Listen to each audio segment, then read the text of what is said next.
The new Scout, I mean, so for one, I was digging into this. The parent company, Scout Motors, is called, you might have heard of it. It's called Volkswagen. Oh, Das Scout. Das Scout. Das Scout. Das Scout. Yeah. Very American. Very American. You know, since this looks like a Rivian, though, this did make me think of something else, though. You remember that? What's that guy? The whistling diesel guy? Whistling diesel, yeah. With the Tesla, with the whistling diesel, with the Tesla test. You know what? I kind of want to see him put some money where the mouth is, since this thing looks like so much like a Rivian. I want to see him test a Tesla versus a Rivian. Yeah, let's call him out. Why not? There you go. Jim Miller has said, you know what, whistling diesel, go get yourself one of them Rivians. You got a lot more ducats than the rest of us, a lot more Chuck E. Cheese tickets, so you get a lot more than a racer. Go get a Rivian to put up against that Tesla Cybertruck. I want to see a real EV versus EV endurance test. From Olympic City and the home of Pikes Peak, this is the Automotive ADHD Show with Matt West.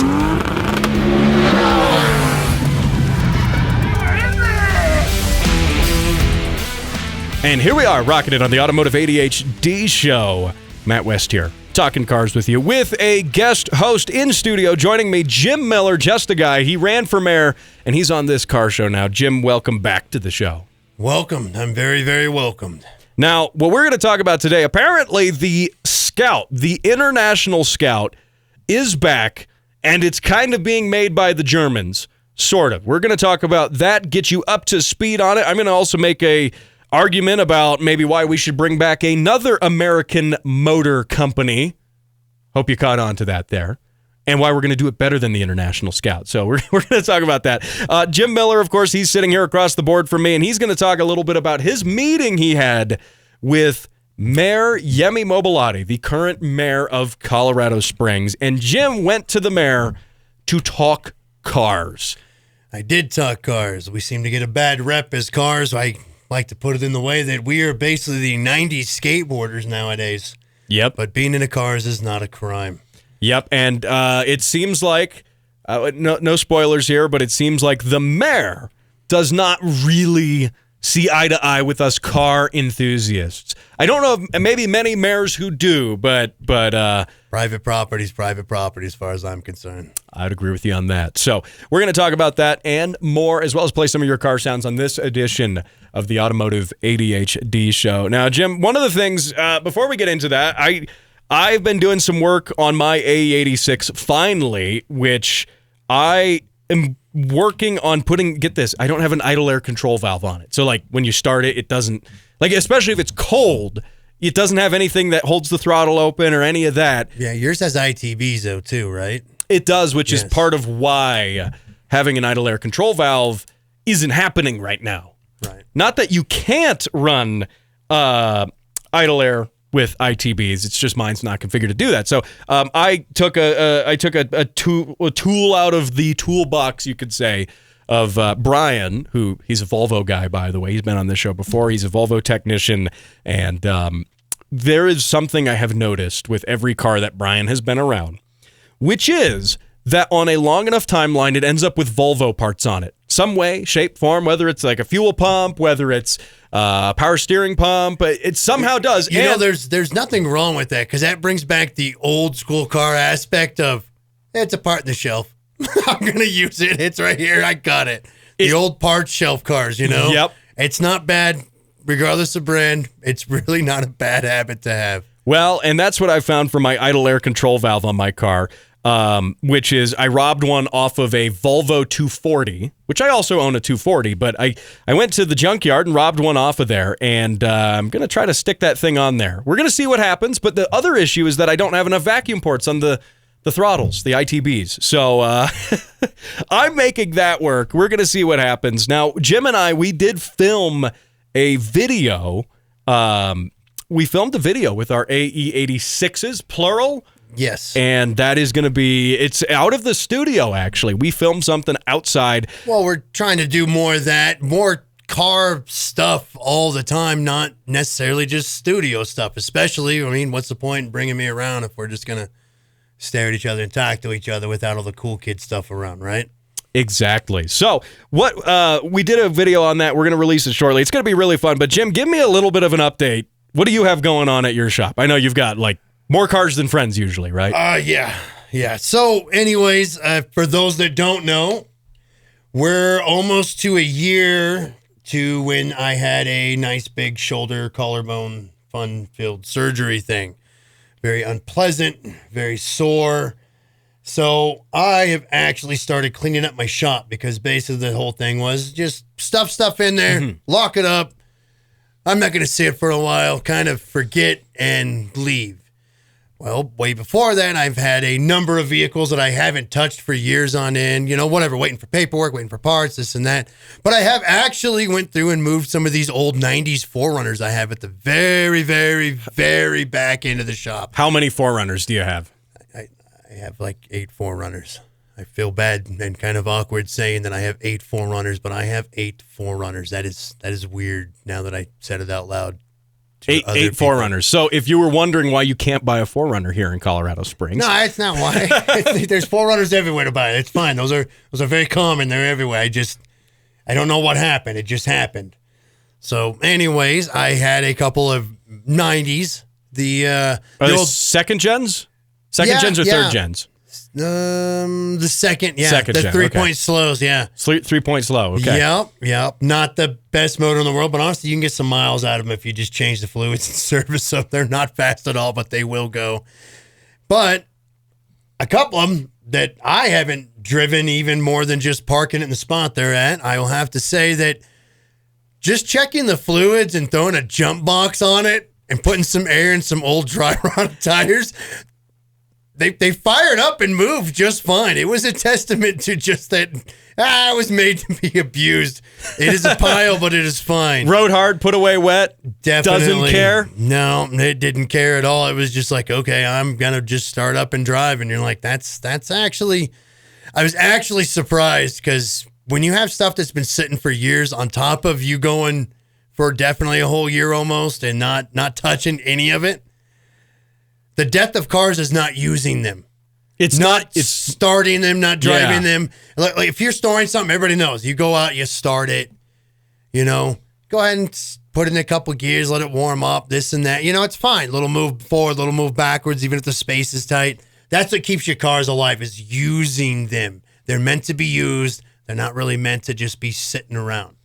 I have a bad habit of letting some of them sit around. But for those being some old heaps of mine, I was surprised. I was just surprised. It's like old jump box, air compressor, and this thing's like, hey, I'm alive. And you're like, holy crap, what are you doing? How are you moving? Because I haven't moved you in probably 4 years or touched you, but I have to clean this area and get it done because it's just got to be cleaned up at the shop. I got to get everything back up to what it's supposed to be. Yeah. Now, I will say the biggest thing that gets me when it comes to cars that I haven't driven in a while, that have been a back burner project, heaven knows I got a few of those. I'm pretty sure I still own a Subaru. I haven't touched it or driven it in a year now, but I do own a Subaru. I bought it last winter on the show because OBD1 Kenobi convinced me that putting a flat six would be great in it. And not like a week after I bought it, the head gasket on it blew. Not the flat six, but the EJ that's in there. Subaru problems. Yeah, it's one of those EJ blocks. But no, I totally get that. But the thing that gets me is the batteries. Letting it sit, the batteries, like every time I come back to something, a battery is dead, and it's dead beyond saving. Like, okay, I'll jump it, shut it back off again. Oh, no, battery's still toast. That's the thing that gets me. So one of the best tools that I think I purchased, and I got it a long time ago. In fact, I think I got it when I was probably 16 or 17. It was like one of the first tools I bought for myself that, I didn't get, that wasn't one of my parents or whatever. Like I went out and bought this, and it's a battery tender. It is the darn best thing ever. Now, just the regular old plug-in one with the light, not the fancy one. I bought one of the smart ones because I put an AGM battery, which is a little different, absorbed glass matte battery, and those they don't like coming back from the dead as easily without one of the fancier smart chargers. Those seem to do a pretty good job of bringing them back. So I bought that at the time, but the problem is, you see that's one car, one charger. I have many cars, so I still haven't solved the problem, but it does help a little bit. And maybe maybe if you are just storing a car for the winter, maybe you've got a project car, a show car, or whatever that is not going to get driven in the winter. You don't like punishing your fancy, nice car in the wintertime by putting snow tires on your convertible and driving it around. I've done that. But that's probably the best thing. I think of any one thing you could get. Yeah, if you're wanting to put maybe a fuel stabilizer in it, a battery tender and just leave it on there. I think as far as the tool, you're on point. But I think as far as something useful, a cat. Mice like to chew up carts. And we're not talking catalytic converter, like a I'm cat with like the animal, like the ears cat. and paws. I would prefer not to have any cat prints, but I will take cat prints on my windows over mice in my cars any day of the week. Any day of the week. Mice chew wires. Mice aren't fun for cars. I like that idea. Get a cat. Cats eat mice. Cats eat mice. You're getting great advice here on the Automotive ADHD Show. Don't go anywhere. We're going to be back in just a minute hearing Jim's story of talking to the Colorado Springs mayor about cars. That's right here.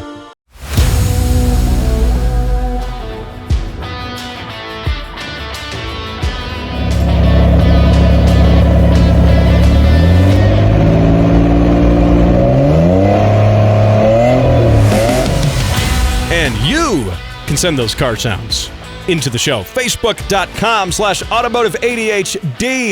If you're still waiting on stickers, which I know you are, by the way, I'm throwing in some extra goodies there. I had a mix-up with the sticker order earlier this month, and some of the stickers wound up without very good adhesive. So there's a little bit of delay on that. If you do have stickers coming your way, and you're going to get some bonus stuff, not just the keychains, I'm thinking, Jim, what do you think? If you're watching on video, YouTube and Rumble here, we're in the radio studio today instead of the garage studio. But what do you think of giving away one of these? Jim Miller for Mayor stickers. I still have some. You can have them. Yeah, so that's going to be one of many bonuses that you are going to get. Some of the other stuff's going to be a secret. So I know it's been a little bit of a delay on those. I hope they go to other countries. I hope so, too. It's been a little bit of a delay, so I want to make sure it's really worth your time. So, and I appreciate you listening to the show and sending those car sounds in. That is a good-looking sticker, by the way, Jim. It's got some nice colors there. I like the stars on it. That's really good. I think, as far as election stickers go, I think that's a winner. It stands out compared to most of the rest of the generic-looking stuff, yeah. Yep. So I dig it. Could be yours, by the way. And if you want to send those car sounds in, Facebook.com/Automotive ADHD. Now, speaking of mayors, you ran for mayor. I did. And the current mayor, which would probably imply that you did not win for mayor. I did not win. You did not win. Out of 12, I came in last place. Makes me first at something. Hey, there you go. First at being last. Yes, I am. So, but you learned a lot of stuff running for mayor, and you also recently were able to talk to the current mayor. You scheduled a meeting with him, and he actually was like, hey, let's sit down and talk. We're familiar with each other. Yep. We don't always agree. Right. That's for sure. Now, you sat down, and you had a number of things that you wanted to talk to him about, but one of those things was car stuff. And so if you're not aware, if you're listening outside of Colorado Springs, of course, this show is heard all around Southern Colorado on the radio, several great radio stations that you can catch this on. But I do have listeners on the podcast internationally, and I'd like to think you maybe like a little bit of an insight into the car scene here, the stuff that's going on here. They might have similar situations in other places. It might even be worse. Who knows? Probably. Could be worse. Maybe. Could be better. I don't know. But it could be in California. Ooh. Imagine that.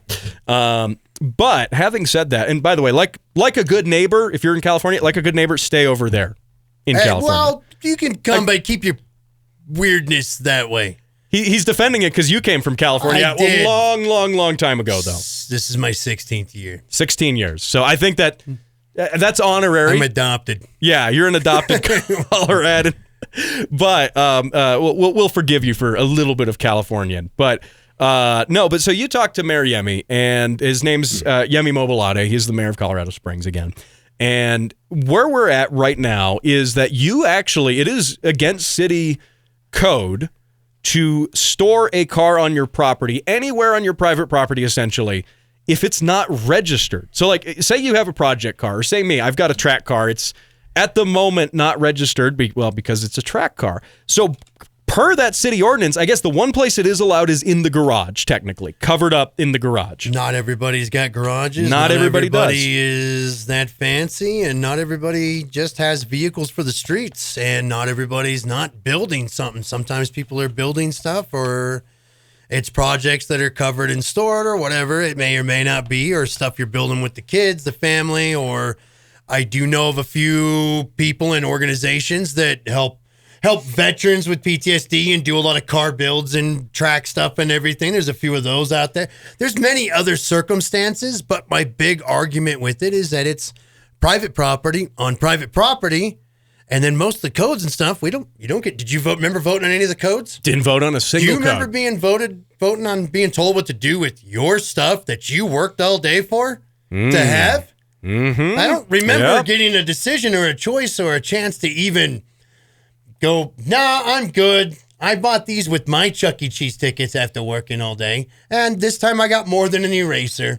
I got a car. We'll build it later. Or a car and a parts car. Who cares? It happens. Yep. All of us car people, they're familiar with that, right? Sometimes you get 3 to make 1. It just is what it is. Or you're like, this doesn't have any of it. There's no left side on this. The right side's good. There's no front, but the rear's good. And it takes time, parting stuff. Or if you do some of the stuff I do, you got the kids and they're building something, and it is forever.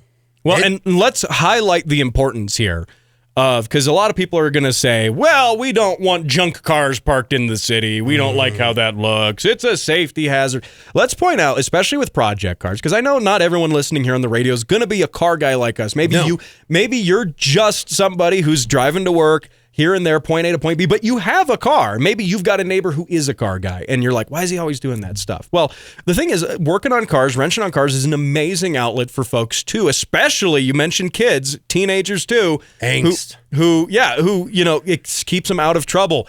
Put that, maybe frustration they've got from school and life, right? Idle hands are the devil's playground. You keep the kids busy, or you keep people that got some angst or anger, you keep them busy and learning the skill. It keeps them out of trouble, and they're being much more productive with their anger or angst or rage or irritations. Yep. And not only that, they're learning some skills while they're at it. Very much so, some skills. To be self-reliant. Self-reliant. It's not just, well, maybe they don't want to become a career mechanic. That's okay, though. They know how to change their oil. They know how to change the spark plugs. They know how to, fix a flat tire. That's stuff that's really important. That I would say, by the way, should be a prerequisite to getting a driver's license at all. Yeah. Yeah, that should be something to do before you can be driving around. Yeah. So now let's take a look here. You've got some papers there with the ordinances. Let me take a look here. And that's lots of papers. That's a lot of paper here. While you start reading and looking, though, let's be honest with the car culture stuff.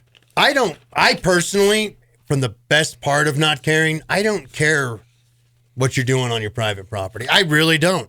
You want to have cars and build them? That is 1 billion times better than being a drug dealer, to being a sex trafficker, a rapist, a pedophile in the neighborhood, a drug house, a trap house, any of this nonsense that's really bad in the world or bad in the community. Being a car guy is not bad. Does it get unorganized sometimes? Yes. Does things get parts and stuff? Does it get dirty? It does. Like anything that has to be built or put together, there is always a time where it is like, holy crap, this is almost looks like a disaster, to bring something old back to life and to bring it back to a very good position, to a very good condition. And it takes a long time to find and scavenge parts. You can't always find them next door at a parts store. Sometimes you're tracking stuff down from across the ocean, for crying out loud. Right. And it can be hard. You got to buy multiple cars to do that. Now, I was taking a look here, and we had gone through this earlier as well, but I want to give you some of these ordinances here.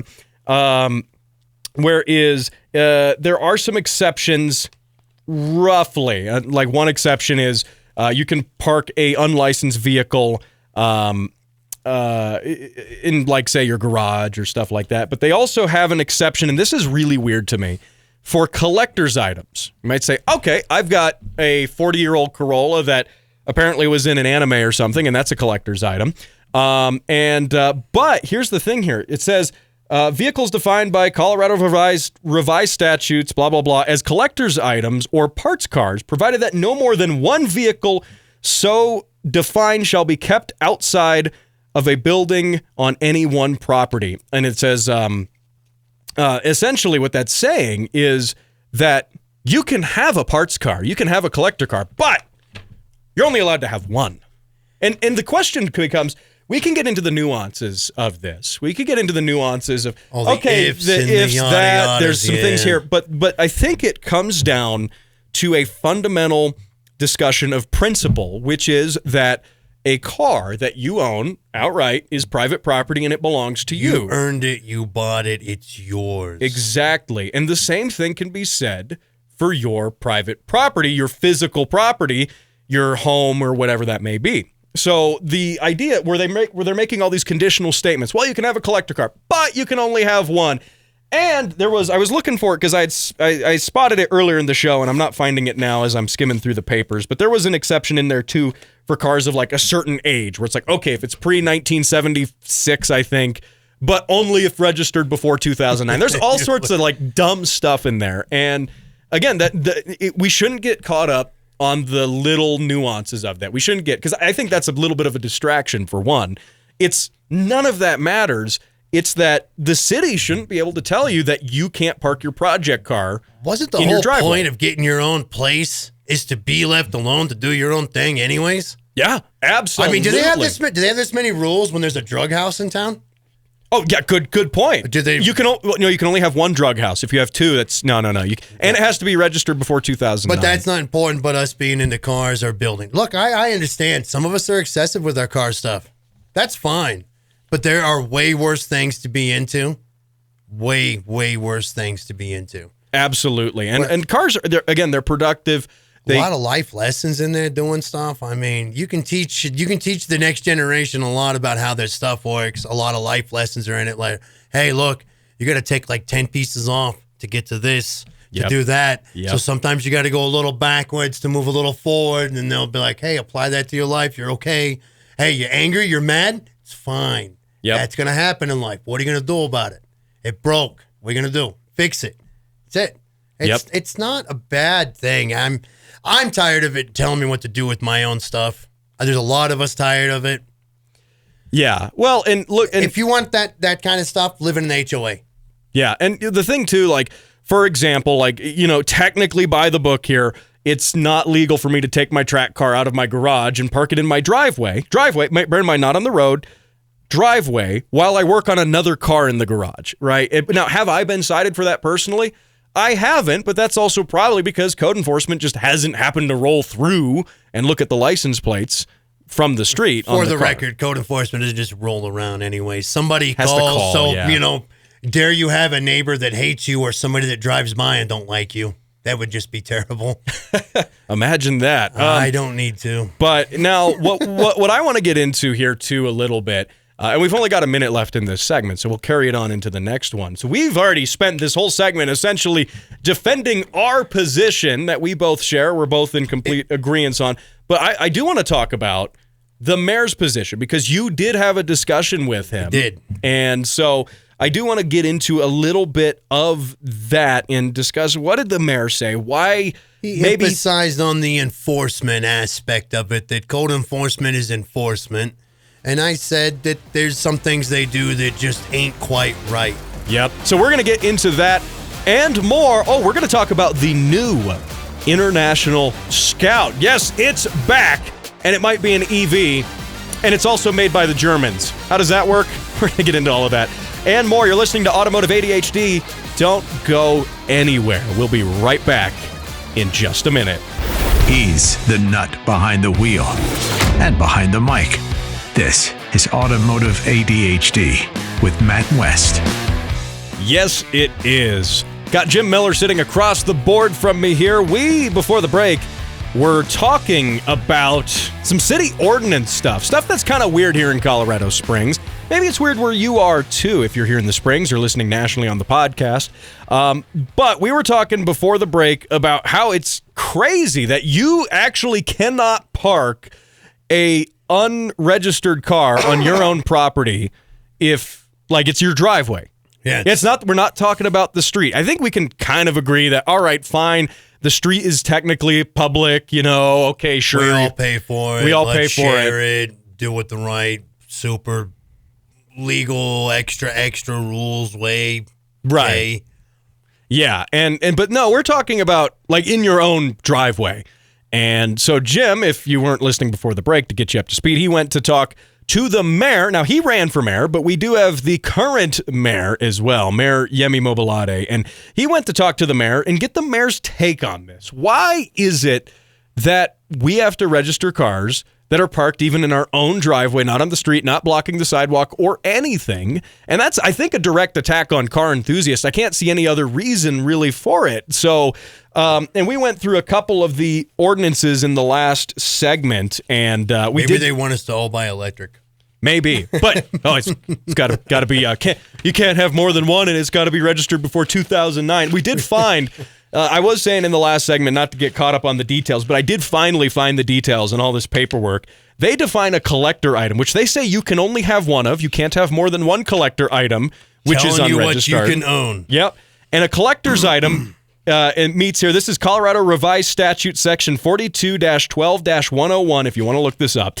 Collector item means a motor vehicle, including a truck or tractor trailer that is of model year 1975 or earlier, or 1976 or later, that was registered as a collector's item prior to September 1st, 2009. Or if it wasn't registered before 2009, it must pass all state emissions tests.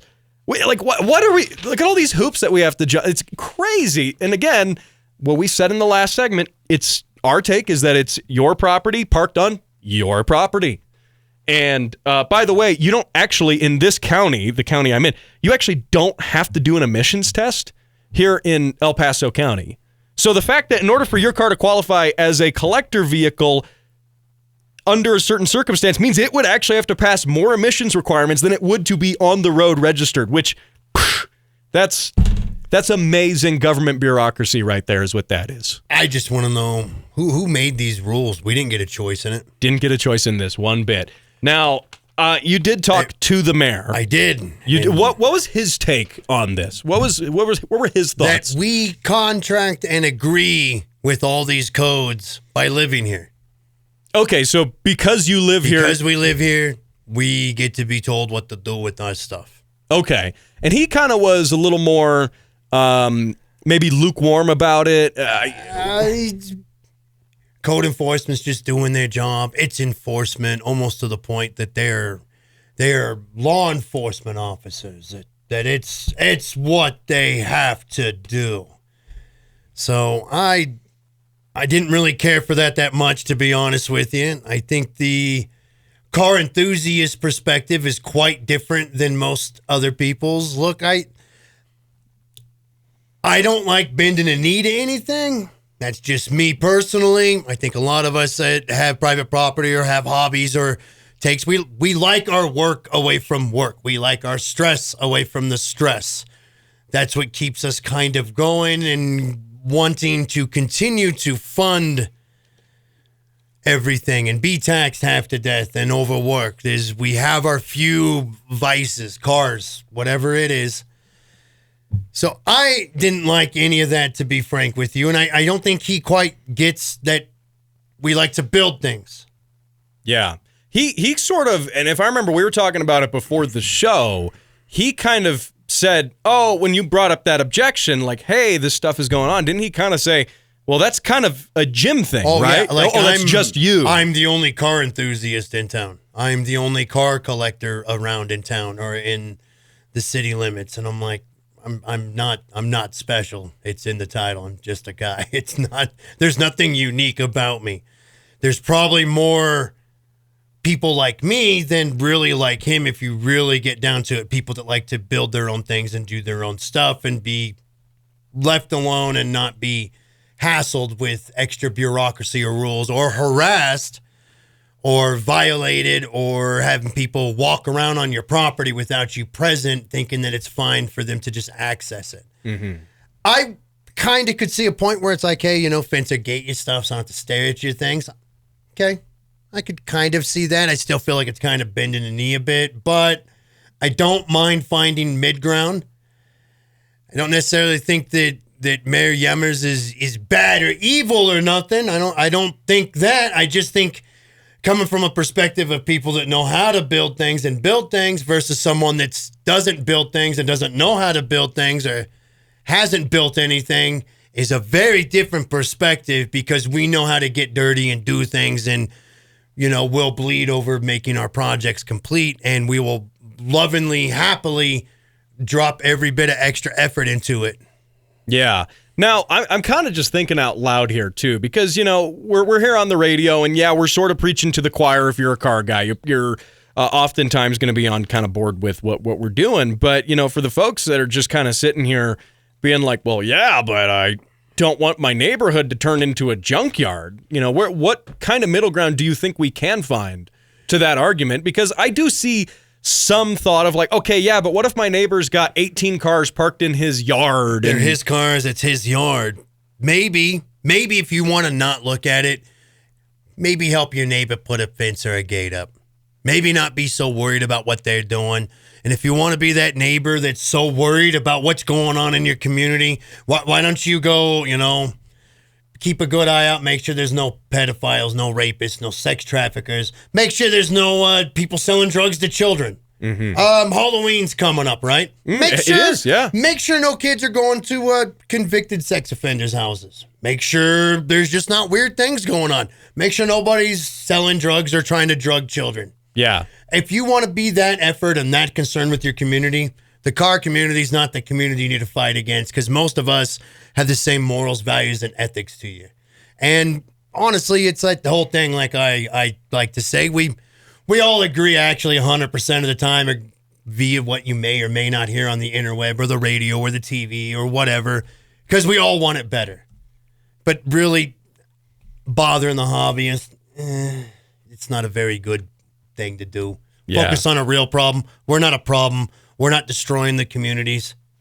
We're actually probably keeping them more settled and a lot more focused by teaching those that could possibly be a problem to have a car habit, a car hobby, whatever you want to be instead. At least in our case, it's more of an addiction, but yeah. Yeah, the point being with it, it's just cars. They're just stuff, and it's our stuff. It's not your stuff to tell us what to do with it. Whether you are a bureaucrat, the system, the government, a neighbor, a person, or somebody just passing by going, I don't like the way that looks. You know what I say? You don't like the way it looks? Look somewhere else. Look for a real problem. Don't invent one. Quit making us your adversaries. Yeah. Well, one thing I want to tail onto that with, and I think it's partially some portions of the automotive enthusiast world are kind of problematic. We're talking the street takeover guys, the people who are taking stolen cars and doing donuts in the middle of an intersection at 3 a.m. with like 30 onlookers and all these other cars. These street takeovers happen. They happen here in Colorado Springs. I think part of it is, for one, as car enthusiasts, like you said, we share the same morals, ethics, and a lot of the same ideas that a lot of people who maybe are kind of anti-car do. But I think we also get a little bit of a bad rep. We get bundled into some of the actual criminals who are taking cars and doing criminal stuff, the street takeovers, which, again, I've said this before on my show. The street takeovers are absolutely terrible because, I mean, they make us all look bad, for one. They're dangerous as all get out for both the drivers, the onlookers, and the property owners. And they stole some hardworking person's stuff. Yeah.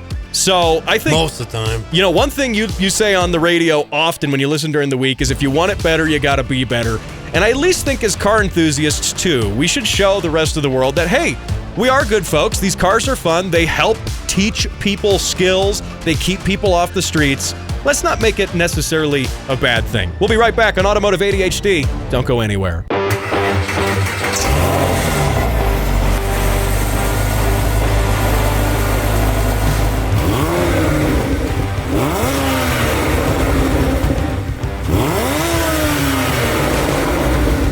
Yeah, get those revs. You're listening to the Automotive ADHD show. Send your car sounds into the show. Get them featured here on the radio. Facebook.com/Automotive ADHD is the place to do that. I'm sitting across the board here. I'm your host, Matt West, and sitting across the board from Jim Miller, Just a Guy. And in the last segment, for one, we're going to talk about the new International Scout.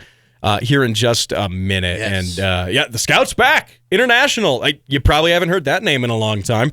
But before we do that, I did want to tail on our last topic because I think we didn't do it justice finishing on one other point. We're talking about, cars and being a car enthusiast in the city and things like that, and the city ordinances that are around that. I think we didn't include the fact that you really should be vocal. If this is something and maybe you're listening on the podcast in another city and maybe it's relevant to you there as well. But you just got to let people know, like your city council and stuff like that. You actually got to just be like, hey. Be vocal about it. Say that, I don't want to be bothered with my stuff. I'm not doing anything wrong. I'm not the criminal. Don't make me a criminal. It's okay to vocalize that and say it out loud. Yeah, and I bet that you were the first person to come to the mayor and ask him car questions. Yeah, they didn't know, what it was like, what do you mean? Yeah. So that's the thing and this isn't just stuff. I know I talk to people in the kind of the car enthusiast community here in the Springs, the different portions that there are. And people are like, yeah, man, I got in trouble for this. I got in trouble for that. Or, hey, this one thing's kind of weird. Why do we have a law that allows this, but not this? There's just questions about that. People, you've heard it. And the thing is, the politicians don't even know that. Well, most of them ain't car guys. Really? Do you think any of them build anything? I'm just saying, career politicians, you think they really build anything? Do you think they actually care about your hobby or you? Yeah. So, do you think they own a wrench? Do you think they even know what a wrench is? Probably look at a picture of a hammer and go, that's a wrench. And you're like, you're wrong. Get away from anything can be a wrench. Any hammer can be a wrench if you try hard enough. Anything can be a hammer. There we go. That's what I'm going for. But no, be vocal about it and hit up your local governments, your local ordinances, whatever they are. The mayors, the city councils, anything that you want to be, just vocalize it. You're like, no, I'm just a hobbyist. I'm not a criminal. That ties into my discussion I had last week on the show about SEMA and how SEMA is advocating for preserving things like the internal combustion engine and actually is advocating for bills that are in 17 states right now, not Colorado, unfortunately, but 17 states that actually protect the right to choose as a consumer. So, and it's your hobby is your freedom. Yep. And it's just that some of the politicians, they just actually don't know. The voices aren't even heard. They don't even know the voices exist. So that's the last thing we'll say on that. Now, I want to tie this into, let's talk about the International Scout. So, okay, let's talk about it. The Scout here, because I promise we'll talk about some cars and not politics. Sounds like your pet dog. Let's talk about Scout for a minute. Yep. So the International Scout, you may be familiar with them. They've been around for quite a long time. They date back to the 60s or so, and they're kind of like International is another company. Now, they're not always known for cars. They're often known for a lot of the heavy equipment and the industrial equipment and stuff like that they make. And an old International Scout, for those that don't know, was kind of like a Blazer or a Bronco. Yep. Or a topped Jeep of the era, if you will. Yep. Actually, a guy I knew in high school had a Scout too, and it was really cool. I had a friend who loved him, and I had a boss that would never shut up about him at one point. Yep. And I did. They weren't always known for the best things. I've heard that the frames would rust from the inside out. Rust. From actually the story I heard. This is anecdotal completely. I heard the story though goes that they actually used to keep the frame rails they would put together for the chassis. They would actually store them outside at the International manufacturing plant and just leave them out there in the rain before they coated them, and then they just paint over the rust, and then the inside wouldn't get painted. That's anecdotal. I've heard seal that rust right in. Yep. So forever rust. But in case you were wondering, it's back. The Scout is here. Scout Motors is the company now, and they just did a debut of what is the new. It's a concept, but I will say the looks aren't terrible, but you made the comment. I did. That there's a pickup truck version as well as a SUV version. Looks like a Rivian. It looks just like a Rivian. That's all I could see was I was like, what is this you're already doing a new Rivian already? What's going on with this? It really looks like a Rivian. When you look at them side by side, we'll throw a graphic up here as well for you to see it. It really looks like a Rivian. A to B, super lazy concept work here. Let's be realistic. It's not a bad look. No, but it's not great, and it's not unique, or it's not classic as well as I was kind of hoping when I heard about it. Yeah, and now it's supposed to be an EV. Okay, yeah. EVs. Ooh, what's that? Well, that was interesting. I don't know what that was. That was very interesting. Let's just... It's haunted. It's haunted. It's Halloween. It's Halloween. There's a ghost in the Matrix. It's a ghost in the machine. We don't edit this stuff, by the way. No, we're not editing it. We're going to leave it. Yep, we're going to leave it. But the new Scout, I mean, so for one, I was digging into this. The parent company, Scout Motors, is called, you might have heard of it. It's called Volkswagen. Oh, Das Scout. Das Scout. Das Scout. Das Scout. Yeah. Very American. Very American.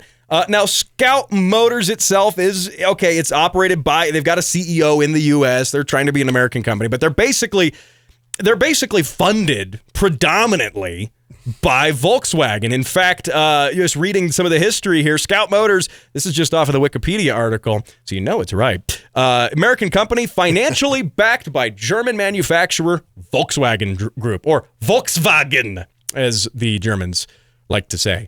And now Volkswagen acquired the American truck manufacturer Navistar International, which had been making engines and other stuff even into very recently, 2021, somewhere around there. So now on the topic of this, like, okay, it's an EV.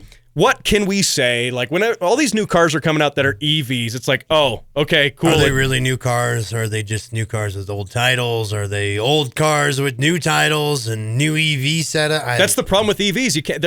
They're all the same. You know they're what, though? All the same. You know, since this looks like a Rivian, though, this did make me think of something else, though.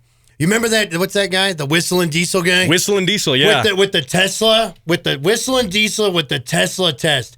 You know what? I kind of want to see him put some money where the mouth is. Since this thing looks like so much like a Rivian, I want to see him test a Tesla versus a Rivian, a Tesla Cybertruck versus a Rivian.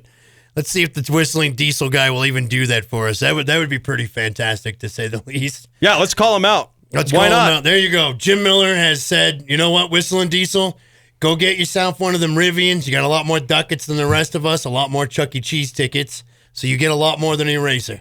Go get a Rivian to put up against that Tesla Cybertruck. I want to see a real EV versus EV endurance test. Throw it out there. Do it. Let's see. I love it. And you can do a Scout if it ever comes out. It just looks like a Rivian ordered off a Wish. It does, and we'll see. Kind of disappointed. They showed off a gimmick as a gasoline range extender that you can put in it. Okay, so you can put a generator in it. I don't know. Look, here's one thing that I thought, though. I mentioned this earlier. If we're in the spirit of bringing back old car companies that were maybe most well known for their work in the 1970s, maybe American motor companies, if you catch what I'm saying. American Motors, AMC. Why don't we bring back AMC? I've been actually thinking about this. I don't know who owns the rights to the naming on it. It's probably Stellantis, because they bought them out, and they have everything. Anyways, it seems like it changed hands from AMC, and then it got bought out by Chrysler when they were Daimler Chrysler. There's a lot of that history, so they probably do. But I would be wanting to pitch this to some venture capitalists and say, why don't we buy the naming rights to American Motors, make them all in America, 100% American funding. I don't want German venture capitalists. I don't want China money. American cars. And you've heard on this show, I interviewed Edison Motors CEO Chase Barber. He's making diesel electric trucks in Canada. He's doing it the right way. He's doing it with right to repair in mind. You can fix your own stuff. Nice. Why don't we do that?